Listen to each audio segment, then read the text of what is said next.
አራት ዘርፎች አሉት ኢፋዳ ሀድረል የሚባለው ዘርፋችን። በሀድረል ዘርፍ ስል ኢፋዳ ጋብቻ የሚባል ቲም አለን። ኢፋዳ ጋብቻ ተገጋል ኢፋዳ ጋብቻ ይሄ ጋብቻ ብዙታ ነው እያልኩ ነው። ያው ኢፋዳ ጋብቻ ያው ወጣቱ ከረንትሊ ባለው ስታተስ እያገባ አይደለም። አግቡ እሷ ናት ያለችው።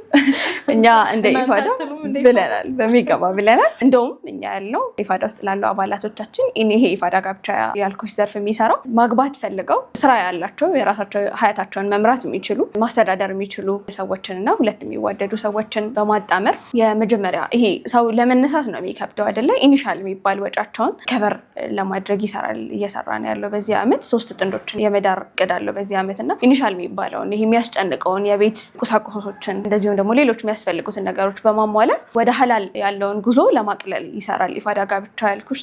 መጋባት የሚፈልጉ ወይም የመጋባት እቅድ ያላቸው ሁለት ሰዎችን የመጀመሪያ ወጪያቸው ለምሳሌ ቤት፣ እቃ፣ የተለያዩ ነገሮችን አሟልቶ ትዳሩ እንዲጀመር ማድረግ ማለት ነው። ከቤት ኪራይ ጀምሮ የተለያዩ የሚያስፈልጓቸው እንደ አንድ ባለትዳር ወይም ደግሞ አንድ ጎጆ ለመጽናት የሚያስፈልጓቸው ነገሮች መሰረታዊ የሚባሉ ነገሮችን ከቨር አድርገን መነሻ እንዲሆናቸው እናደርግና በዛ መልኩ እንዲጋባ ያደርጋል ኢፋዳ ጋብቻ። እስካሁን የለም በእኛ በኢፋዳ ጋብቻ በኩል የተጋባ የለም። ኢንሻአላህ ግን በዚህ ዓመት ይኖረናል ጠብቃል። ተመዝገቡ በዚህ አጋጣሚ።